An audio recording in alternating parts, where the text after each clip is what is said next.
allons parler en quelques mots, comme nous l'avons commencé par le faire, sur la puissance de la vision. La puissance de la vision. Et j'ai envie de vous dire que lorsqu'on est rempli du Saint-Esprit, on voit clair. Quand on est rempli de la puissance de Dieu, on voit clair. Quand on est rempli de la présence de Dieu, de la puissance de Dieu, on voit très clair. Et c'est pour cela que je vous invite à réclamer la présence du Seigneur. La meilleure chose, bien-aimée, que vous pouvez demander à Dieu, ce n'est pas l'argent, ce n'est pas l'or, ce n'est pas le diamant, ce n'est pas le visa, ce n'est pas les voyages. Ce n'est rien de toutes ces choses, même comme elles sont importantes. Je n'ai pas dit qu'elles ne sont pas importantes. Je n'ai pas dit qu'elles n'ont pas de valeur. Mais la meilleure des choses que vous pouvez demander à Dieu, c'est d'être rempli de la présence de Dieu, de la puissance de Dieu, des dons spirituels. Ces choses ne s'achètent pas dans une boutique. Au moins cela est une richesse que les autres ne peuvent avoir. Souvent nous envions des gens parce qu'ils ont de l'argent. Nous les envions parce qu'ils ont une notoriété. Nous les envions pour autre chose. Mais est aussi une chose que tu peux garder avec toi, que les gens peuvent apprécier dans ta vie. Si tu n'as pas la possibilité d'avoir de l'argent, sois rempli des dons spirituels. Si tu n'as pas la possibilité, bien-aimé, d'avoir des grosses voitures, des jets privés, des grosses villas, sois au moins rempli de la présence de Dieu, de la puissance de Dieu. C'est une richesse qui ne s'achète pas. On peut avoir des milliards et des milliards. On peut avoir des milliards et des milliards de francs. On ne peut pas acheter la puissance de Dieu. On n'achètera pas le parler en langue. On n'achète pas la puissance du Seigneur en nous. Pas du tout. On n'achète pas les dons spirituels. Donc, c'est une richesse que les uns et les autres devaient conserver, développer, cultiver. Et c'est pour cela que j'ai souvent l'habitude de dire, l'Église est un cadre où on apprend à être spirituel. L'Église est un cadre où nous apprenons à être spirituel. On ne vient pas à l'Église pour être davantage matérialiste. On ne vient pas à l'Église pour être davantage charnel. Non, on vient à l'Église pour être spirituel. Et lorsque vous êtes spirituel, le reste vient seul. On vient à l'Église pour développer sa relation spirituelle, sa relation matérielle avec le Seigneur. Mais il faut être spirituel. On vient à l'église pour être spirituel, pour être rempli de Dieu, rempli de la présence de Dieu, de la puissance de Dieu. C'est pour cela qu'on vient à l'église. C'est pour cela qu'on vient à l'église. Alors lorsque vous êtes rempli de Dieu, vous avez une relation avec le Seigneur. Vous avez une communion avec Dieu. Il n'y a rien là-dehors qui peut vous dépasser. Je dis qu'il n'y a rien là-dehors qui peut vous dépasser. Lorsqu'on est rempli de Dieu, on est conscient de son identité. Il n'y a rien, je dis encore rien, qui peut te dépasser. Alors va à l'église pour être rempli de Dieu, pour être rempli de la puissance de Dieu, pour être rempli de la présence du Seigneur, pour être rempli de l'autorité de Dieu. Dieu va t'utiliser pour accomplir de grandes choses. Le monde, écoutez-moi très bien, le monde n'a pas besoin d'argent. Il en a. Le monde n'a pas besoin du matériel. Il en a. Le monde n'a besoin de rien. Le monde n'a pas besoin du mariage. Les gens se marient. Le monde n'a besoin de rien. Le monde a besoin de Dieu. Le monde dans lequel nous sommes a plutôt besoin de Dieu. Le monde dans lequel nous sommes a plutôt besoin de Dieu. Et Dieu se manifeste par sa puissance. Il se manifeste par sa puissance. Et j'ai envie de te dire, écoute-moi très bien. On ne reconnaît pas un homme de Dieu parce qu'il fait des miracles. Le diable fait des miracles aussi. Le diable peut ressusciter les morts. Mais la présence de Dieu, la puissance du Saint-Esprit est la marque que Dieu est dans la vie d'un homme. la puissance et la présence du Saint-Esprit est la marque que Dieu est dans la vie d'un homme. On ne reconnaît pas la présence de Dieu dans la vie d'un homme. Je dis encore, parce qu'il fait des miracles. Même le diable fait descendre le feu du ciel. Mais à la seule différence, c'est que le miracle, écoutez-moi très bien, le miracle du diable éloigne les hommes de Dieu. J'ai envie de vous dire quelque chose de particulier. Le miracle du diable éloigne les hommes de Dieu. Mais le miracle de Dieu rapproche plutôt les hommes de Dieu. Rapproche les hommes de Dieu. Le miracle de Dieu rapproche plutôt les hommes de Dieu. Mais le miracle du diable éloigne les hommes du Seigneur. Les éloigne. Mais le miracle de Dieu rapproche les hommes du Seigneur. Et c'est pour cela que j'ai envie de te dire, le plus grand miracle qui se produit dans ta vie est la transformation de ton cœur, est la transformation de ta vie. C'est le plus grand miracle qui se produit dans la vie d'un homme. C'est que la vie de cet homme est complètement transformée. C'est qu'il change complètement. C'est qu'il n'est plus la même personne. C'est le miracle, le plus gros miracle. Le plus gros miracle de Dieu, je dis, c'est la transformation d'une vie. Ce n'est pas autre chose que la transformation d'un cœur, le changement d'un état d'être. Alors, vous allez lire l'histoire de Bartimée dans Marc le chapitre 10, à partir du verset 46. Vous allez lire vous-même Marc 10, à partir du verset 46. Je crois que je l'ai déjà lu ici. Alors, j'ai commencé par vous dire, écoutez-moi très bien. Lorsque réellement vous êtes aveugle, le rendez-vous des aveugles, c'est Jéricho. Le rendez-vous des aveugles, c'est Jéricho. Où il y a toutes sortes de mélanges. C'est la grosse Babylone. Le lieu où les sans-visions se retrouvent, c'est Jéricho. C'est Jéricho. Le lieu où les sans-visions, les gens qui n'ont pas de vision, ils ne se retrouvent que dans Jéricho. Alors la Bible nous dit ici, ils arrivèrent à Jéricho. Jésus a mis ses pieds à Jéricho. Il y avait là à Jéricho, il en sortit avec ses disciples et une assez grande foule. Le fils de Timée, Bartimée, mendiant aveugle, était assis au bord du chemin. Jéricho, c'est une ville de désordre. Lorsque vous lisez dans l'Ancien Testament, la Bible dit que Jéricho était barricadé.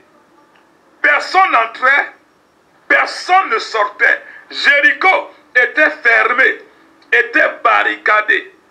Personne n'entrait, personne ne sortait.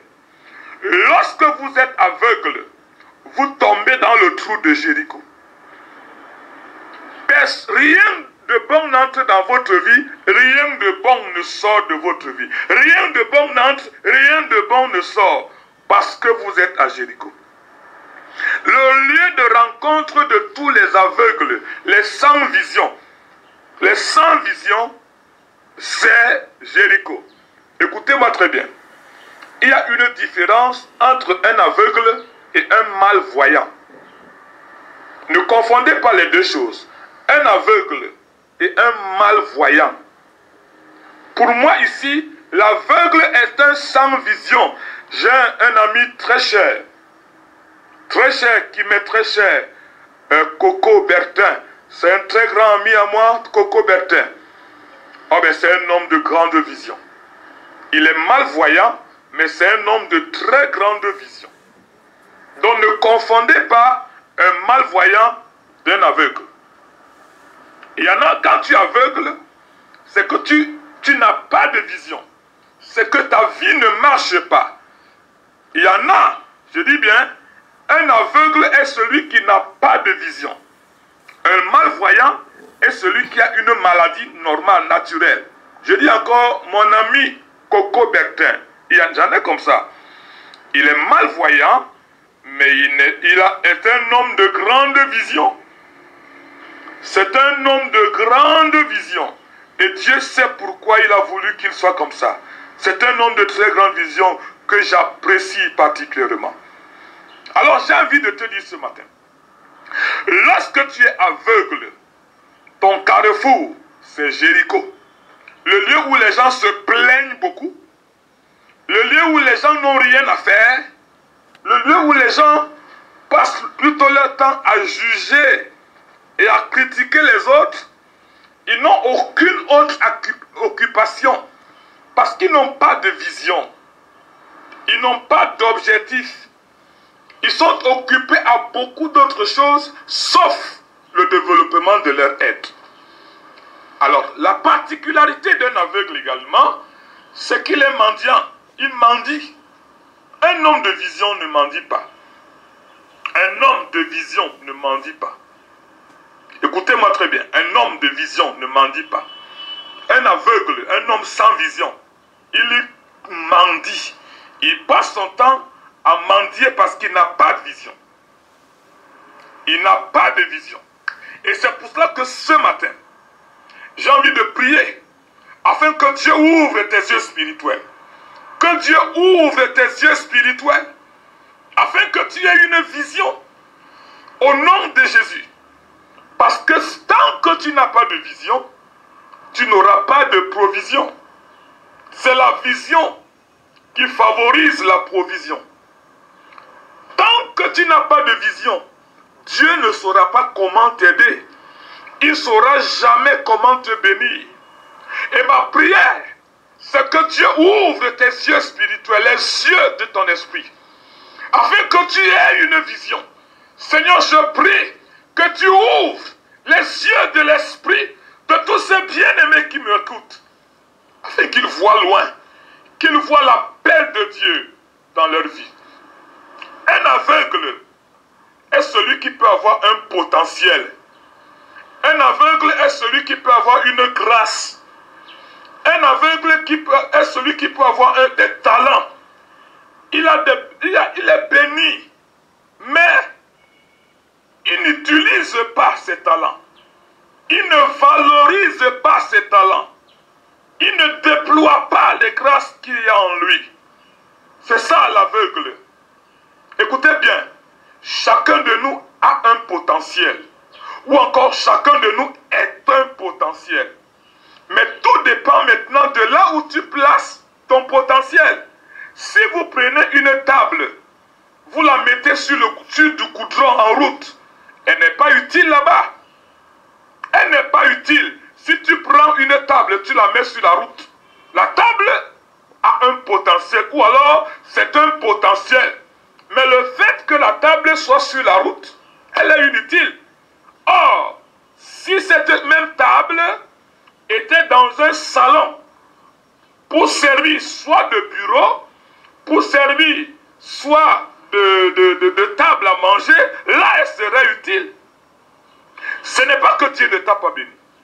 Ce n'est pas que Dieu n'a pas déposé en toi les grâces. Sache que ton véritable problème, c'est le lieu où tu te tiens. Le lieu où tu te tiens. Parce que tu peux avoir des grâces, mais si tu te tiens dans un mauvais endroit, ces grâces ne serviront à rien. Tu peux avoir des grâces si tu marches avec des personnes qui ne correspondent pas à la grâce que tu portes. Tu vas échouer. Combien de personnes ont échoué à cause de la qualité de relation? Parce que des personnes avec lesquelles tu marches ne sont pas des personnes appropriées à la grâce que tu portes avec toi.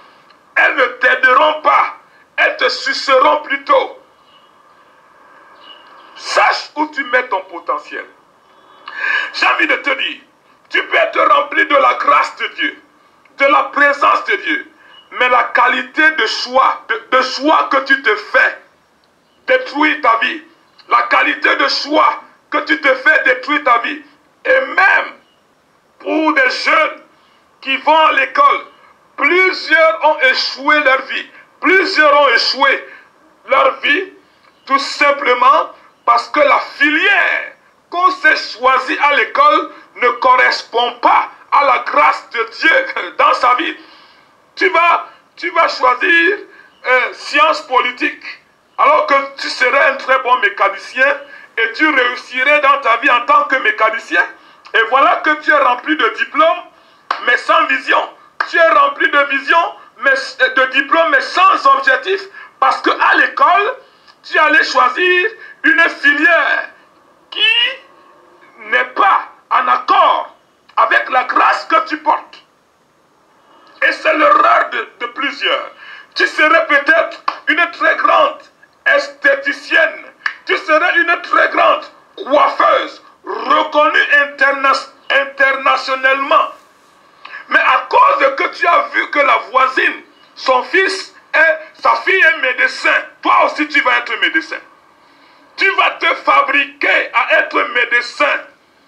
Et aujourd'hui, tu es un faux médecin, tu n'as que des diplômes qui ne t'aident à rien parce que ta grâce et ta formation ne correspondent pas. C'est par manque de vision. Il y en a, écoutez-moi bien, je parle de la puissance de la vision. Il y en a, quand on lance le concours de la police, tout le monde veut être policier.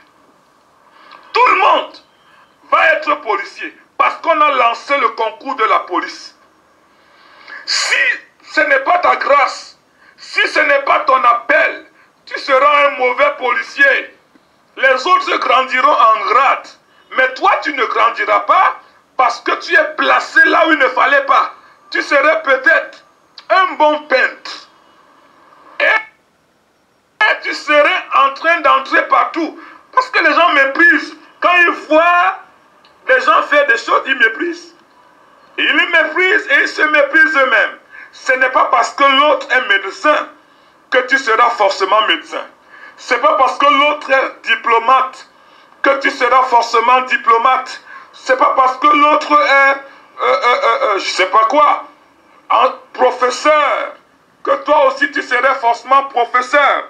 Lorsque Dieu dépose en toi la grâce, laisse-moi te dire, donne-toi une vision avec la grâce de Dieu dans ta vie. Tu serais un très bon cuisinier. Je dis un très bon cuisinier. Les ministres viendraient manger chez toi. Mais comme tu te dis peut-être que être cuisinier, c'est vraiment un travail qui ne sied pas avec, qui n'élève pas un homme, tu vas te fabriquer toi-même à être dans un poste qui ne correspond pas avec les grâces dans ta vie.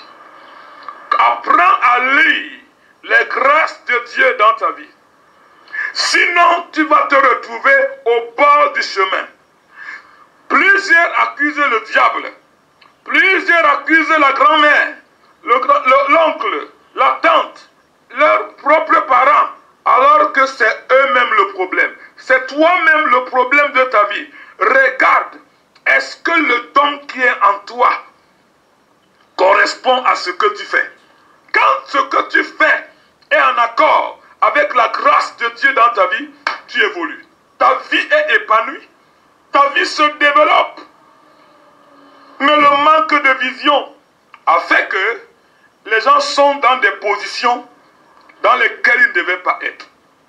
Je dis, tu seras un très bon cordonnier en train de fabriquer les chaussures. Un très bon cordonnier en train de fabriquer les chaussures. Si telle est la grâce qui a été déposée en toi. Bon, maintenant, tu vas chercher à être militaire. Dieu ne t'a pas appelé à être militaire. Parce que l'État a lancé un concours de militaires. Et qu'il y a le chômage dans la tête. Il y a le chômage. Tu t'engages donc maintenant, toi aussi à être militaire. Tu seras le premier à mourir au front. Tu seras le premier à mourir au front. Parce que ta place n'était pas là-bas. Ta place n'était pas là-bas. La Bible nous raconte l'histoire d'un jeune homme qu'on appelait Étienne dans le livre des Actes des Apôtres. Étienne, il était diacre. Étienne avait une très bonne réputation. C'était un très bon diacre. il serait resté dans sa place en train de faire son diaconat, Étienne n'aurait pas de problème. Je dis bien dans les Actes des Apôtres. Étienne, son travail, c'était de partager la nourriture, de donner des instructions dans les cuisines, de garder le matériel et autres. Étienne a abandonné son travail. Il allait être évangéliste. Étienne allait être évangéliste. Il a commencé à évangéliser comme Pierre. Il a commencé à évangéliser comme les autres. Vous savez ce qui est arrivé à Étienne? On a commencé à le lapider. Il appelait le Seigneur. Le Seigneur ne venait pas parce que Étienne se retrouvait dans une position qui n'était pas sa position. On l'a lapidé. On l'a lapidé et il en est mort par lapidation parce qu'il n'est pas resté dans sa cuisine. Il allait faire le travail qui n'était pas son travail. C'est la même chose, bien aimé, même dans les ministères. Dans nos ministères, il y en a qui sont appelés à être des pasteurs. Mais comme ils voient que le nom de pasteur, souvent, il n'est pas trop apprécié, ils sautent, ils deviennent prophètes. Le lendemain, il saute encore, il devient apôtre. Tu entends, on l'appelle apôtre. Quelque temps après, il saute, on l'appelle évangéliste. Non, comme évangéliste, souvent on dit que c'est trop diminué, ça n'a pas assez d'autorité, alors que Dieu l'a appelé à être vraiment évangéliste. Tu apprends qu'il est docteur. Et c'est comme ça qu'ils vont de titre en titre. Mais j'ai envie de vous dire, ce n'est pas des titres, c'est des dons. L'appellation que nous recevons, nous devons avoir, c'est selon les titres, les dons de Dieu en nous. On n'imite pas le don. Ne fais pas une chose parce que tu as vu les autres faire. Tout le monde est prophète maintenant. Parce que c'est ça qui marche. Tout le monde est prophète. Et on se fabrique les prophéties à tort et à travers. Parce que c'est ça qui marche. Oh, pasteur, ça ne marche pas beaucoup. Docteur, non, ça ne marche pas beaucoup. Apôtre, non, ça ne passe pas beaucoup. Prophète, c'est ça qui passe. Tout le monde, parce que c'est les prophètes qui traînent des foules. Alors on va se fabriquer, je dis bien des prophéties. On se fabrique des prophéties parce qu'on veut attirer autant de personnes. Et ça nous égare, ça nous éloigne de la pensée de Dieu.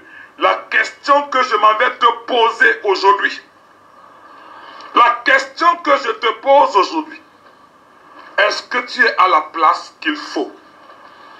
Toi qui passes ton temps à te plaindre, Dieu ne me bénit pas, Dieu ne m'aide pas, Dieu n'est pas avec moi. Dieu le matin, pourquoi ma vie est bloquée? Pourquoi je ne réussis pas? Est-ce que tu es à la place qu'il faut? Est-ce que la formation que tu as reçue est une formation adéquate au don de Dieu, à la grâce de Dieu dans ta vie? Est-ce que le lieu où tu te trouves est le lieu où il fallait être pour que Dieu te bénisse? Parce que chacun de nous a une terre de bénédiction. A une terre de bénédiction. Tu te plains dans ton mariage que rien ne marche. Est-ce que c'est l'homme, d'après les grâces de Dieu dans ta vie? Est-ce que c'est l'homme qui te fallait? Est-ce que c'est le mariage qui te fallait pour que ta vie soit épanouie? Parce que le tout n'est pas d'avoir un homme. Écoutez très bien. Le tout n'est pas d'avoir un homme.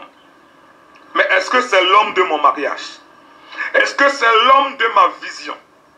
Et c'est pour cela que plusieurs échouent dans leur vie. Parce que l'homme avec qui ils sont, ou la femme, n'est pas la femme de la vision.